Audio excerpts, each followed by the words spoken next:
Hello, everyone. Welcome to our webinar, the AI PC Security Revolution, Modernize Fleet Protections and Reduce the Attack Surface. I'm pretty excited here. We're going to talk through a number of subjects around what is an AI PC and also just some of the innovations. You know, as I think about all the innovations going on across different types of applications, you know, AI bringing improved background blur performance. When you get to security, you're really talking about something interesting, increased security through this new wave of AI and innovation coming to our PC. So I'm proud to be joined by our key innovation partners on this, CrowdStrike and Dell. And I'm Todd Kramer. I direct security ecosystem business development and engagement. And I'll turn it over to each to do an introduction. Gopi. Thanks, Todd. Exciting times for the PC industry. My name is Gopi Manapragada. I lead our Dell's Latitude product management team. For the folks who don't know what Latitude is, it's our commercial notebook line of business. With that, I'll pass it off to JRB. Hey everyone, really happy to be here. Always enjoy talking about security. I'm JR Balaji. I lead the product management for Dell for software, which includes security. And really looking forward to this conversation. Hello, I'm Greg Dalsher. I work at CrowdStrike as a principal research engineer in a team that blazes the trail and where we're trying to go with technology. So I'm excited to be talking about the new Intel NPU and what we can do with it. Super. And just more targeted on the agenda, we'll let Gopi talk through what is an AI PC and the revolution that we're seeing. And then Greg and I will come in to talk about what is deep learning on the endpoint and its usages in security. And then we'll turn it over to JRB to talk about why multi-layer security with AI infused over the top is so powerful. And then we'll go to our predictions around this. So I encourage everyone to see the handouts that we've posted up for more information. We'll do a couple polls, and then along the way, please enter your questions. So with that, let's kick it off, Gopi. All right. Hey, I don't know whether it's evolution or revolution. I think we've been hearing both of those words when it comes down to what AI PC is. As I said in my intro, very exciting times. Indeed, from a PC industry standpoint, we heard a ton of great announcements at Computex to show the vision and also talk about what the art of possibility is. And today we are here to talk about what is real and how AI PC is essentially going to be real now in the enterprise environments. So before jump into what is AI, into the whole security concept, let's talk through what is an AI PC. First and foremost, when we think of PC, we think about running a application or workload in a process environment, and generally think about CPU and the efficiency of a CPU based on the use case we have for the PC. And the GPU in some cases where there is more of a higher efficiency is needed, higher amount of resources are needed. And when it comes down to from an AI perspective, a lot of the workload can technically be run on CPU and GPU. And from a Dell's perspective, we've been running Dell Optimizer, which is our AI engine, on a CPU for a very, very long time. But what we have learned through that is, although we can optimize the application as much as we can for sustained workloads that need efficiency from a battery perspective, CPU perspective, and quite frankly, we should not be consuming CPU cycles, which should be utilized for the applications that our businesses require for their everyday productivity. Need a offloading engine, and for that, there's a low power, highly efficient neural processing unit. With partnership from Intel, we announced our broadest AI portfolio, in industry's broadest portfolio in March with Meteor Lake. And Meteor Lake is, essentially enables us to have a CPU, GPU, highly efficient CPU, a highly efficient GPU, and a highly optimized NPU that gives users the ability to run these step-changed evolutionary or revolutionary applications based on your perspective on a very highly optimized low-power processing unit. So when you think about from a Dell's perspective or industry perspective, we think every PC is an AI PC. And what does that mean is, when you, the things that you have in your ecosystem today, or will obviously have some capabilities to that you can run on your local PC, and a lot of them you can run them on the cloud to train and test and other things. However, you need that AI application closer to where the data is, closer to where you're making the decisions, closer to where the user are actually going to experience, and also optimize in a way from a cost perspective and a resource perspective, so you can run your applications more efficiently. And you can see, we believe the trend is going to change where AI capable PCs, meaning the NPU and capable PCs, are going to be the majority of a workforce environment, where you still have some level of cloud presence from an AI, where you train the AI workloads, but where you do the inferencing for most part is going to be done locally. And then there are many, many types of inferencing. We'll talk about some of them in today's webinar here. And the fact of the matter is, like, AI is an advantage for us to improve our productivity, collaboration, as Todd mentioned initially, but it is also a weapon for adversaries. They can also take advantage of AI to speed up the attack, to create new vulnerabilities. And where do most of these vulnerabilities originate? 90% of them start with an endpoint. So we, as an industry, need to be smart about making these decisions, making the endpoints much more secure and robust. So we are countering a lot of these AI threats with highly intelligent, highly sophisticated, better trained endpoint that are safe and secure, and what lets the users be much more productive, what they are meant to be in their daily environment. So, as we'll talk through some of these today, right? We'll talk about what is a highly efficient anomaly detection analysis to improve the overall productivity. What I think, instead of listing them all, things that you should be thinking about is, we will have capabilities to have a digital twin that is essentially running a lot of the work in the background, not taking up too much of your CPU resources, and making decisions that are best for the enterprise, so we can avoid as much of a threat. And when you think about it from the user standpoint, and having this kind of digital twin that lets you have the best security ops and DevSecOps, and be a digital twin in terms of enabling that opportunity for us. All right, with that, I'll hand it off to Todd so he can get into more of details. Thanks, Gopi. So yeah, let's talk about this next wave of deep learning. And I'll start by just kind of going to open the lens broadly about the creative nature of AI, right, in the cybersecurity realm. And if we look at the diagram, let's start with the cloud. And so many years ago, probably 10 years ago, AI started in the cloud, right? The big iron, the server horsepower, and really CrowdStrike helped lead that cloud native revolution, right? They've built a highly intelligent cloud-based processing that looks for threats, lets analysts hunt for threats, uncovers threats, uses machine learning, uses deep learning, right?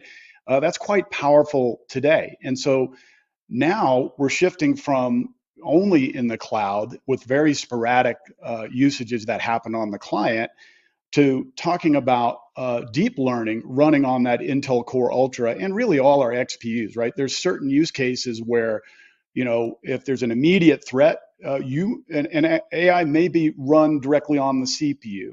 There are other processing algorithms like machine learning, random forest classifier, that are best suited for the parallelism of the GPU.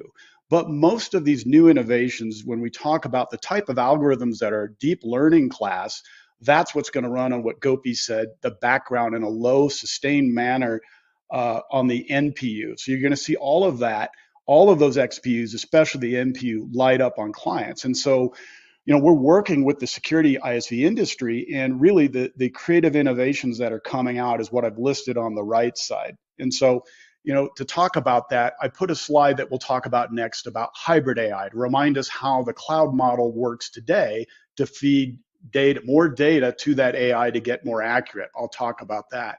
I'll talk about some existing machine learning that exists on your clients today that uses the GPU for ransomware detection. And then, we're working with CrowdStrike and other innovators to just, when you think about how an antivirus or an endpoint detection response, highly sophisticated security software vendor, they're doing lots of things with static and dynamic analysis. And you're going to see an innovation, a wave of features start to land that really evolve how they're doing that file executable analysis, script analysis in new and creative ways, right? Anti-phishing. We have an ISV called Bufferzone that's already released some software that helps, instead of on the cloud, do image and data analysis of web pages as users surf to see if a phishing attack is going on, right? Keeps users' privacy local, helps with costs. Deepfake protection. In this age of coming up on a political election, lots of potential for misuse out there. And now here comes AI, multimodal AI to the rescue to look at voice, text, video, everything to determine of what is real and what is not. And that's valuable for consumer and enterprise usages. We have ISVs working in that area. Traditional data loss protection for an enterprise, right? Has a bad rap of performance. And here you're going to see deep learning do things to help look at what files need to be scanned more efficiently on the client. Email anti-scam. We have vendors that, again, in the consumer space, even enterprise, look at the context, the intent of the text in your email to determine is it trying to scam you, right? Local client decisioning. So as we start, now I'm talking about things we're exploring with CrowdStrike, things like all that data that's available on the client for that valuable detection is impractical to send it all to the cloud, right? And so you're leaving some things on the table. But by putting that deep learning algorithm that is now really creative to discover and make correlations on the fly, you're going to know what to send to the cloud better, right? And then moving into this notion of automated indicators of attack, today cybersecurity is very complex, right? That they execute in a sandbox, they emulate. Those things are rigid, they're created with rules, but now you put deep learning there, it helps break the rigidness of security and let things get discovered on the fly. It's going to open up new detections on the fly.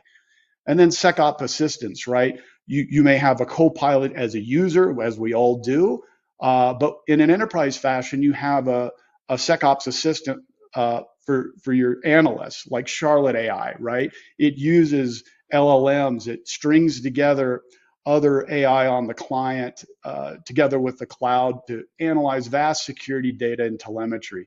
So these are just some of the usages. Really, it's a whole paradigm shift of innovation coming out of the industry. And it really, the core value is a user privacy, right? Data can stay on the client PC, faster latency time to detect. You don't have to round trip to the cloud in some cases, power efficiency, and also just more data for that novel detection that wasn't possible before. And finally, lowering SaaS costs. These cloud costs are extremely high. And so when you let the user's PC do the work, it actually helps shift a lower price point for everyone, the ISV and ultimately the end consumer. So these are just a couple of the use cases. Now I'll just start to talk about that first one, right? How it works today. You've got the powerful CrowdStrike native threat graphs and cloud backend. And here's two features that Intel's created with CrowdStrike that help offload memory scanning and looking for attacks to memory that you can just toggle on in CrowdStrike. What that turns on is it lets them scan more and detect more for these pervasive fileless attacks that make up about 75% of all attack types, try to execute first in memory. And so you've got these great features sitting on, you can toggle on that work on an Intel core-based system. And then once that's turned on, it's feeding that data to the CrowdStrike cloud. They've got lots of different scans they use it for, new features all the time. And so that's just an example of how more data, better insightful telemetry is going to help that cloud work in a more targeted fashion. So I thought we'd start with what you have today on your systems to give that example. And then I'll go to another example, Intel threat detection technology we've had out for about 6 years, and maybe you knew it or didn't. On many of your PCs, in fact, 1 billion PCs, you have, in some cases, security software that is using machine learning. And what we do is we've modeled ransomware and cryptojacking attacks to know how they execute actually on the architecture of the CPU itself. We're able to model these attacks and send a signal up through the EDR to help resolve it. So you already probably have something on your PC in many cases that helps you, and we offload that random forest classifier machine learning to the GPU to keep the envelope low and preserve the user's experience. So that's sort of the state of the art today. And now I'm going to turn it over to Greg to lead us through some of the revolutions that CrowdStrike's been working on and is working on with Dell and Intel. So take it away, Greg. Thanks, Todd. So this slide here is just a quick kind of summarization of the evolution here of CrowdStrike's positioning in the cybersecurity market. We really were the originators of EDR as a space, and you can see how this has evolved, focusing on the endpoint. As was cited earlier, most attacks still come from the endpoint or start there, and moving into newer and newer ways of using AI. We pioneered the indicator of attack approach. And the most recent thing that you probably read about is the generative AI producing what we call Charlotte AI. And so that's producing human intelligible output that can explain incidents, can work as a AI SecOps or virtual SecOps, if you will, and bring, as we'll see in the next slide, bring a whole gamut of sources together and give a good intelligible summary and an interactive capability. And then what I'll be talking about mostly, focus for us, something in my hands is a bad habit, is the use of deep learning increasingly on the endpoint enabled by the NPU. All right. I'm trying to move, still trying. There we go. All right. So this is showing, again, the source of our information starts with the endpoint, the single agent. We have a singular sensor agent client out on the endpoint. We strive for a zero impact and basically not noticeable, not measurable impact. So the lightest weight you're going to get. And as was cited earlier, we leverage that to send stuff to the cloud, and that's where we do a lot of our heavy lifting. Now, this slide is talking more about the progression of data into the Charlotte AI perspective, and you can see how there's layers, there's other integrations with third parties, all coming together to produce a more comprehensive view of what's happening. But I want to really get to this stuff. So I'm trying to move. There we go, success. Okay, so with the, and there's some things you can use your camera to look up, like the blogs we published and whatnot. So with the NPU, this enables a game-changing capability on the endpoint. Historically, you can't do deep learning on the endpoint and still achieve that zero or near zero impact to the customer there. Deep learning is very intensive in processing capability, but with the processing requirements. But with the NPU, which is a purpose-built inference device, you can offload from the CPU those costs. So suddenly, stuff that you could not do, that you could only approach in the cloud, you can do on the endpoint. And just some illustrative, it's not complete, it's not the end of it, but just some illustrative examples that we investigated early on. Applying this to script analysis, it was mentioned about fileless attacks. A lot of those will originate and center on scripts. We saw a almost 4x improvement in wall clock completion time, but more importantly, the CPU utilization dropped from 20% or more to less than 0.5%. And this was with a artificially heavy load. That would not be how we would apply things for real in the on the endpoint. It was to drive it artificially and see how much of an offload we could get. The next one was looking at, the blog talks about applying this to some other spaces and including applying clustering and similarity to recognize the big picture that the endpoint is participating in. And we saw an even more dramatic drop there from 35+% to less than 1%. So again, suddenly, and again, that's an artificially driven usage, but it illustrates how suddenly you can approach these problem spaces. And then what you can do with that is augment what you send to the cloud. There's everything's at the endpoint, but you don't send everything to the cloud. You can't, obviously. So you can more intelligently and dynamically send what you need and what's relevant to the problems and possible incidents that you're seeing to the cloud and be less rigid. You can also do more inference right there. So if you think in terms of privacy concerns, where the data isn't going to get to the cloud, you don't want that data to get to the cloud, say internal documents and whatnot, or secrets and whatnot. You can do more and more on the endpoint and then send your findings or send representations of what you're seeing to the cloud for analysis. All right, try to move to the next one. Success, I think. Okay, so so I kind of touched on these a little bit before. Dynamic discovery of malware enabled with deep learning on the endpoint, something, again, we can't touch right now. A faster remediation, in some cases it could be what we call an inline remediation, where traditionally you don't want to hold operations that are critical to your system while you talk to the cloud, but you have to be careful with that.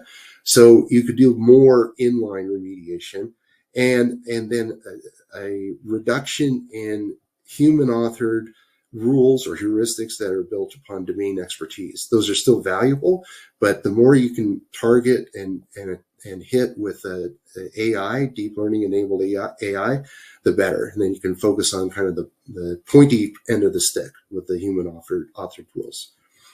All right. I think we're going to the poll now. All right, Todd, I think you're taking this.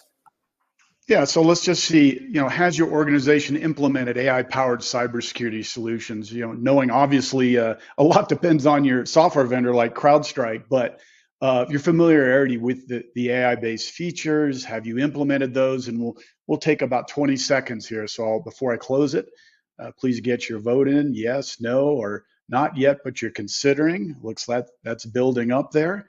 Why don't we give it another 5 seconds, and well, I'll go ahead and close it.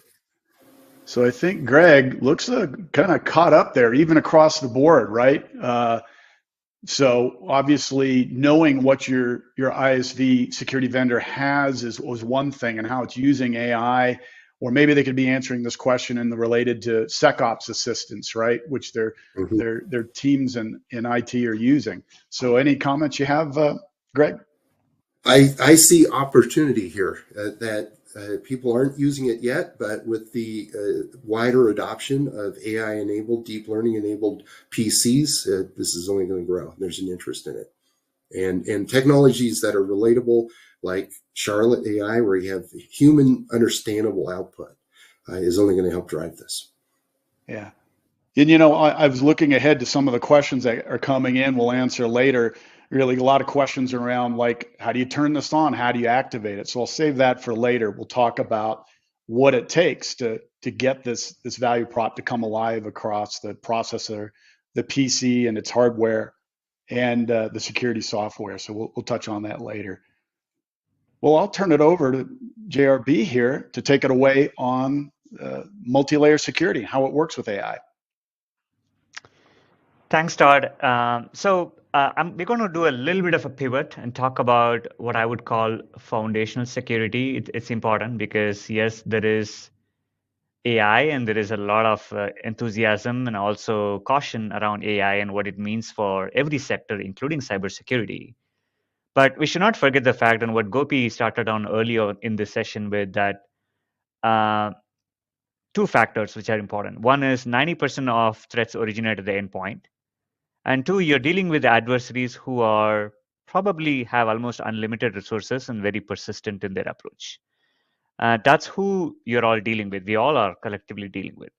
Therefore, even when we talk about AI and all these modernization that happens and transformation that's happened within security, it doesn't take away the fact that the good old defense in depth is still very, very, very important. That's the only way you get to get a leg up on an adversary.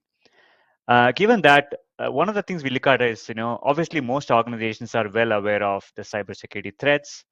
They more often than not are looking at most popular threats like phishing, social engineering, ransomware are very, very top of mind for any CISO in any company.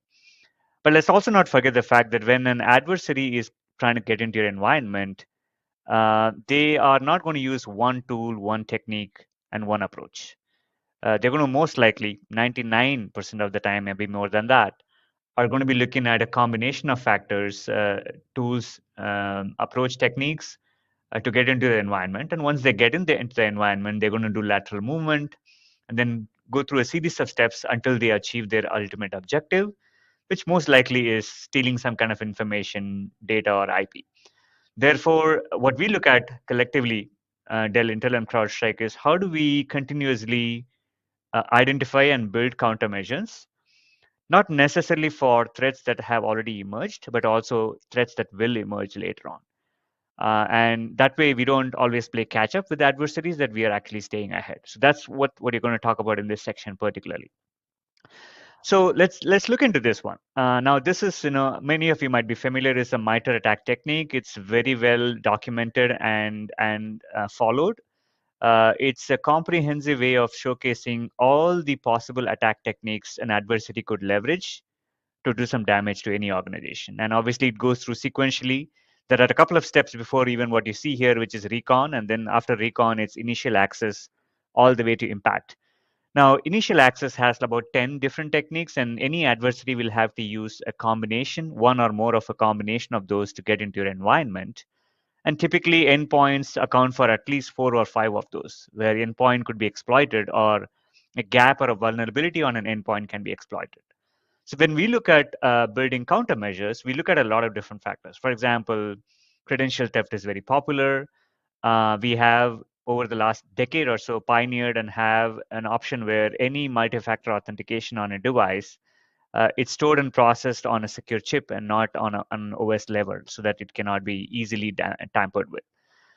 We also looked at other things like hardware code integrity. One of the things we pioneered early on working with Intel specifically is root of trust, fused root of trust, where when you press a power button on a device, the very first code that boots, that gives the instructions for the BIOS to boot and progress until it comes to the OS screen, how do we know that that's not tampered with? So we basically take the measurements of that initial boot process, bind it to TPM and fuse it on the motherboard. So it's only readable, it cannot be tampered with or written on. So therefore, you're ensuring that the very first process is accurate, and then all the subsequent boot processes until the machine comes to the OS state is verifies the previous section, so that there's continuous chain of verification. We have done other things like ability to verify and detect any BIOS and firmware level tampering. In fact, we have a unique capability where we can measure and verify Intel Management Engine, which is a highly privileged part of the silicon, which if tampered with is like taking over the brains of the machine. And how do you make sure that that's not something that goes undetected? Because these are by nature highly stealthy attack techniques that most of your common software security tools will not ever see, not ever capture. But again, the goal is to bring the speciality that each of us have, Dell, Intel, and CrowdStrike, in the areas that we have better visibility and control on, and bring it all together. That way, that there is better defenses and better countermeasures. There are a few other things we can talk about here. Like I said, we talk about hardware enforced code integrity. Todd talked about it earlier, right? Attackers are constantly looking for ways to get a leg up on defenders. So there's constantly a cat and mouse game between defenders and attackers. So as the malware detection products have significantly improved and gotten better over the last decade or so, guess what? They created non-malware attacks. fileless attacks. So having something like hardware enforced and exploit detection, heat technology of Intel, now allows us to capture that part of the equation and account for it. So again, bottom line here is that we want to constantly look and build countermeasures, not just for emerged threats, but also emerging threats. Supply chain is much the same way. Supply chain security was barely talked about 4 years ago. Now it's like everybody talks about it because of ever since SolarWinds, everybody has sat up and taken notice of just how large it can be. So we spent quite a bit of time on the previous slide. I'm going to kind of brush through the next couple of them. So therefore, I sort of summed it up really well already on the slide that it really takes cybersecurity is a team sport, and it requires vendors, silicon, hardware, and software vendors to come together and build a fully integrated stack of software and hardware protections that can together offer you better protections than either hardware alone or software alone protections. How do we make it work? Let's look at more details here. Now, I usually tell my customers that security of a device begins even before it's assembled. Think about it for a second. Like there is so many points of exposure in terms of identifying vendors, procuring the components, assembling them, shipping them, and then getting into customers' hands. Normally, cybersecurity in the past has never looked at that part of the equation. Like they've always looked at the right and not shifted left. Right now, the industry is shifting significantly left. I have more customers who have come to me in the last year asking, "Hey, tell me more about can Dell validate the source of these components? Can you verify and give compliance reports that says, okay, these components originated here, they went through a chain of custody, no one touched it, no one tampered it. That's exactly how you ordered is what it shipped." So we have protections that we built into that. Then we get to the silicon level capabilities. Todd talked a lot about it. I will not go into much detail, but we have to then have that layer of the equation of using silicon for prevention of some of these common techniques that could be exploited, but as well as detections that are built in, such as fileless attack detection. On top of that, we build other unique capabilities. I again talked about that a little bit. We have things like BIOS and firmware verification. We were the industry's first to have indicators of attack at a BIOS level. We took the principle of being able to identify indicators of risk at above the operating system layer. We took it below the operating system. What that means is if there are active exploits and modifications to BIOS boot process, change in boot order, change in removal of BIOS password, changing the BIOS versions never detected in the past, we can now alert you to that. Now, all this is great. All this is significantly more visibility to areas that you never had visibility to before. But then how do we make it easily usable by our customers? And that's where the integrations come in. Not all of these integrations exist today, but we are continuing to expand upon that. But there is opportunity for our customers to take all this valuable telemetry and let it flow into CrowdStrike Falcon console. So as security admins are looking at the overall device threat intelligence, they now have this enhanced detection techniques in the layers of hardware that they never had before. Now, this is the foundational security that I was referring to earlier, but then how is it relevant to AI? I think it's relevant to AI in two contexts. One is, as I know, there was a statistic shared at the Dell Technologies World recently, 2 weeks ago, that's we expect about 2 billion AI PCs to be in market by 2030. That's not just customers usually refreshing devices. It's much more than that. It is a shift. I call it a pendulum shift where more computing are likely to shift from just being cloud or data center oriented back to the endpoint. Why is that beneficial? We talked about already. There is a significant upside in use cases where you can be more efficient, both cost wise as well as latency wise, to be able to detect threats at locally on the endpoint very quickly. That means it's going to need that level of sophistication on the device. Also, the fact that more and more of more valuable IP. I mean, today not a lot of valuable IP doesn't just sit in endpoints. Yes, some of it sits on the endpoint, but customers are usually pretty good about capturing and storing the valuable IP in very important aspects of the business and storage and right storage vaults. But guess what? Now with all the models being built on the devices, now all of a sudden there's a lot of IP that is getting built on the local device. So how do you secure the device itself? You now have to place a higher value on the endpoint because of that alone, which is a very common concern I hear from customers, which means we have to also make sure that all the foundation I talked about is to make sure that it's not an easy walk in the park for adversaries to come into the machine and start exploiting, right? We're making it harder and harder so that adversaries find it extremely hard and probably just move on. So that's one part of it, right? So making sure that the foundation of the device where your models are being run, whether it is small language, large language models, you're securing the device. Then turning the endpoint device from being in the past a point of attack to a point of intelligence. What I mean by that is for SecOps, you now have tools like Charlotte AI, where you can simply ask a question like, okay, do I have a supply chain compromise? Do I have a potential bias tampering attempt? Do I have firmware tampering? So things like that, where whether it is IT admins using it for quick improving of security posture on the device, or SecOps doing a deeper investigation, you can easily query using Charlotte AI, ask these questions, and quickly take actions from there. And by the way, as we're going through the content, we have a question answer section here. Even if you're not verbally asking, continue to type in the questions, so that will give us an opportunity to come back and respond to those. So with that, I think I'm handing it back to Todd.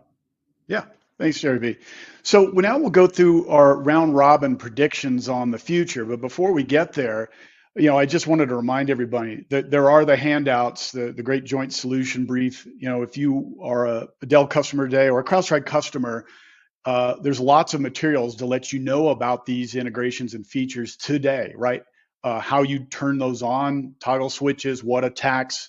Intel runs CrowdStrike in our own SecOps operation. They did a case study around those features I talked about earlier. So if you're interested, just understand in mass deployment how these work, we have no shortage of materials and demos. So I encourage you to contact your Dell rep to ask about these Intel vPro Dell optimizations with CrowdStrike. And then also, as we go through our predictions, we hope we'll be together at the CrowdStrike Falcon show in September, right? And that's where you're going to see hopefully some of these new wave predictions come to reality. So I encourage you to pay attention as we get towards September. Additional pieces coming out between the parties, because we're constantly working on these innovations weekly together. So expect more. So why don't we go to predictions, and I'll kick it off here. So my prediction is, as you saw Intel threat detection apply to targeted attacks, our very unique approach of modeling malware on it, how it executes on the CPU. Now you're going to see us bring some of that together, right? The new MPU, deep learning, and all of that telemetry that you can only get off of the CPU. Intel's been innovating in that space for 6 years, and so we've got great new ideas that, stay tuned for more around the combination of deep learning and CPU telemetry. The next one is hardware remediations will be combined with SecOps assistance to drive that self-healing infrastructure. While that sounds far out, even today, right, when you use these SecOps assistants, these LLM-based tools, they're already today able to write things like integration code on the fly to different infrastructure. Now, you may not want that to happen, and there are guardrails before some of those features get done en masse. But when you think about, Intel vPro provides, remote KVM, the ability to wake a device, provide remediations and firmware resilience, patching, et cetera, and Dell with Dell Command Suite. There's lots of tools on the device remediation UEM perspective that you're going to see to start to unite together with your IT security operations tools. We're going to start to move towards that more dynamic model of detecting and hunting for threats to actually closing and fixing those remediations, and AI is going to help us do that. Hardware and OS platform security will deliver improved security, protect AI as it runs on the device. And you can bet we're working closely with the OSV vendors to find, for some facets of security for AI, what are those lockdown things we can provide at runtime as your client's inference models, right? That IP that needs to be protected, the user's data needs to remain private. Lots of controls there today and more to come. hardware protections will become more visible to SecOps and IT. Intel joined MITRE a couple months ago, and we're actually helping steer 2 projects here. And our express intent is to kind of bring the wraps off these hardware features that are in the shadows, right? JRB talked through a slide of what shows up in defense in depth. We're going to make that much more visible to your SEC operations so you understand where does that PC hardware contribute to what threat, and how do I analyze risk? How do I manage my infrastructure? So expect more to come in the next few months around increasing the visibility to hardware features. Turn it over to Greg. Your views. All right. Thank you. So, it's like so much to say. I think we're going to have no choice but to embrace deep learning on the endpoint, because the adversary is going to do the same. The NPU, all these are tools. Tools can be used for good or evil, to be kind of trite there. But increasingly, I think there was a slide talking about breakout time, that you're going to see more AI-driven breakout. It's inevitable. It's already here. So we have to be ahead of that. So we need to be able to be driving more awareness at the source, the immediate source of the data, where most of it's coming from, in this case, the endpoint. Another thing is, we touched briefly on fileless attacks and in-memory attacks. So the ability to analyze with deep learning memory in depth and repeatedly is going to be essential for this, and will enable whole new detection capabilities here. And then the concept of federated learning, or taking the data and producing a representation that the cloud can operate on in more detail, that's going to be extremely powerful and essential, and enabled by deep learning on the endpoint or the edge. And it fits the whole mantra of pushing to the edge more, pushing AI and deep learning to the edge more. So let's see, I just kind of talked. Did I miss anything else? We talked about the outpacing here, and it's exciting that this is here now. With the Core Ultra, we have this. And the adoption, like was being cited earlier, is only going to increase, and so we should take advantage of it. Over to, I think, is it Gopi or JRB? Yeah, that's me. Okay. Thanks, Greg. I think as I reflect on Dell's perspective, and again, some fantastic points made by both Todd and Greg here around the overall perspective. What we want customers to think about is, as challenging as cybersecurity itself, or defending an organization itself, it's equally challenging to pick the right vendor and also right technology. You only have to walk a trade show around security to just see how many options and choices exist, right, in terms of picking and choosing from. So our goal is to take on that burden on behalf of our customers and define sound logic and framework-based security. So that's where MITRE comes in. Like, if you're building, what do you build for? A lot of time, organizations have struggled when they build for cybersecurity, because no amount of building defenses seem to be enough. So MITRE, for the first time, has given us a really good framework and saying, hey, if you have accounted for all these different threat vectors, and I granted that every company cannot account for every one of them and get go. It's going to take some amount of time to get there. But it's a good start, because you have some kind of a guardrail established on, okay, this is what best looks like, and how do we make sure that we have the right defenses built in. That then allows you to evaluate vendors based off of that. Okay, who can check off how many boxes of these attack techniques, so that your organization is in a better position to defend yourself. So that's important, to make sure that you're picking the right vendor, right technology, and then allow us to ease some of that burden for you.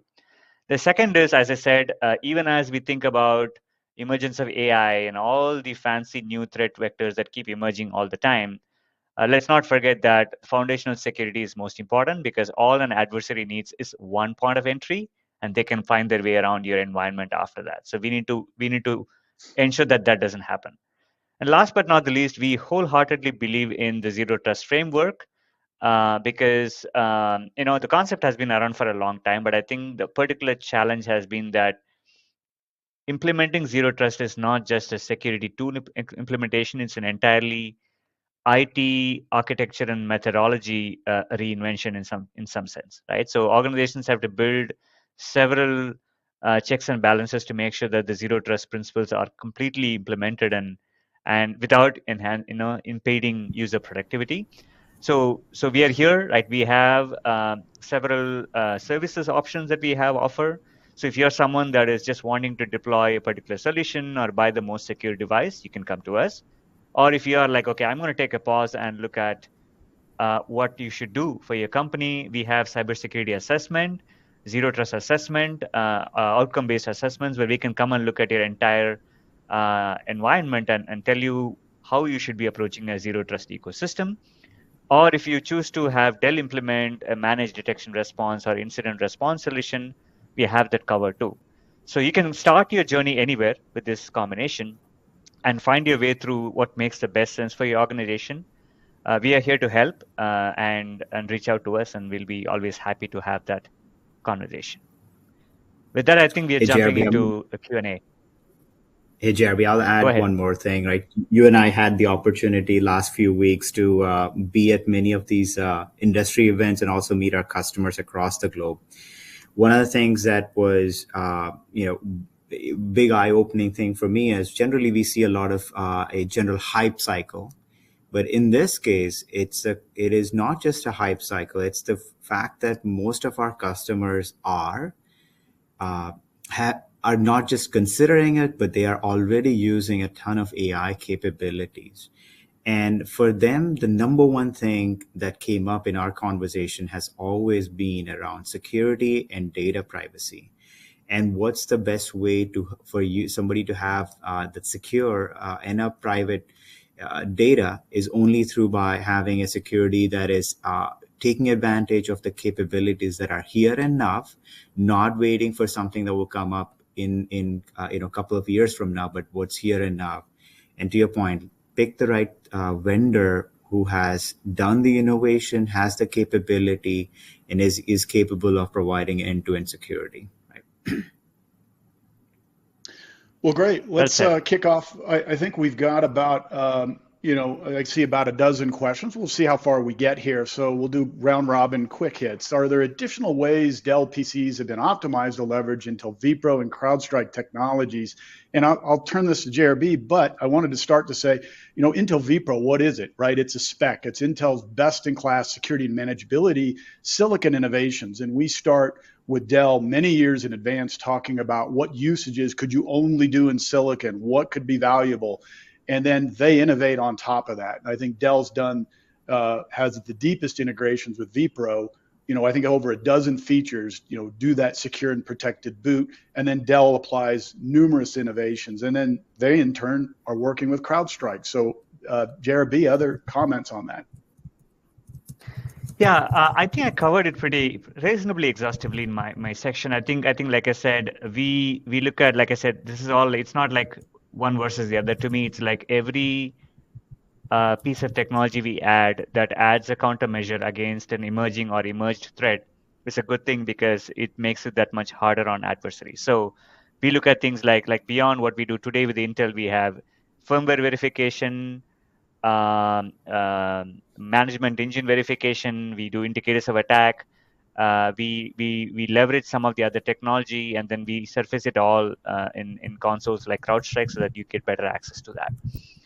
One of the other things we also added, and this is unique to Dell itself, is that vulnerability management is huge. In fact, we heard in the CrowdStrike Falcon event last year that what's likely to happen with the emergence of AI, and one of the things that is likely to happen is what they called weaponization of Patch Tuesday.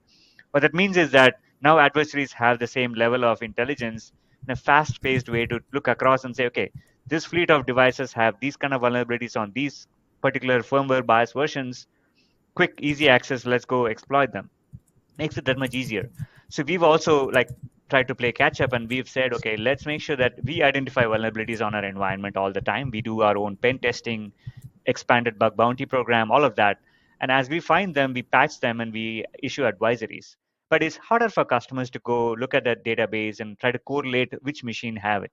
We made it easy. Like now within our Dell Trusted Device application, we give customers the ability to quickly look across your Dell fleet of devices and say which machine, which specific version of BIOS, for example, has a vulnerability, and quickly use tools like Dell Command to patch it so that you're continuously staying up to date on your device security posture.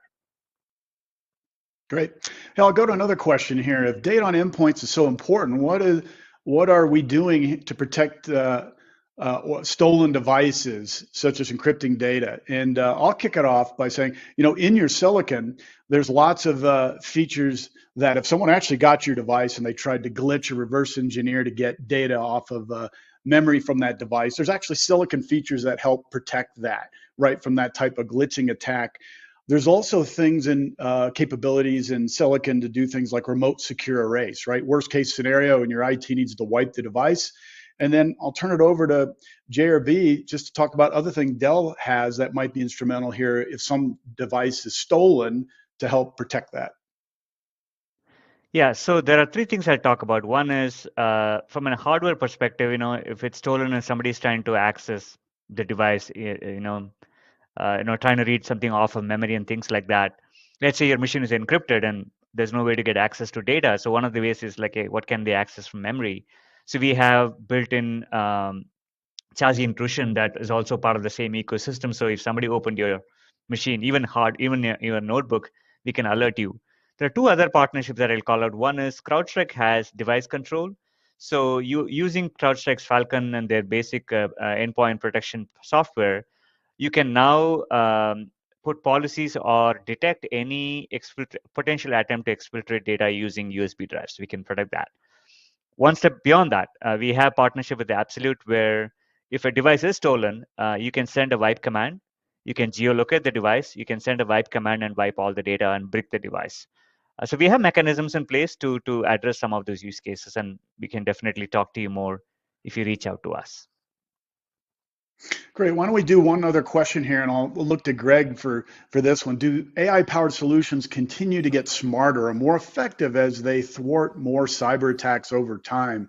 So maybe you can give insights into how does CrowdStrike's AI in the cloud or even in the endpoint get smarter as the dynamics change in the threat environment?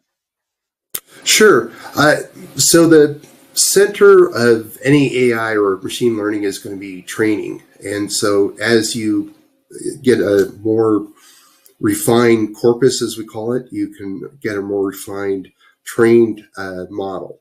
And so that applies both to deep learning enabled and non-deep learning AI and ML. Beyond that, one of the values that we're talking about in the blog, for example, is spotting trends. And so you can see kind of where are the attackers going, where are campaigns going. At more of a localized level, you could spot what's happening in my what's going on right now in my ecosystem as far as attacks, and maybe each part of the ecosystem has only a piece of it. I use the maybe silly analogy of the blindfolded people and the elephant in the living room, and no one can really tell what's there because they only see part of it. So, but you could see each part, you could recognize this is relevant. This is relevant to something significant from a campaign, and bring that together and collate that. And you can enable that by having more deep learning enabled AI on the endpoint. Hopefully that sort of answered the question. Sometimes I wonder.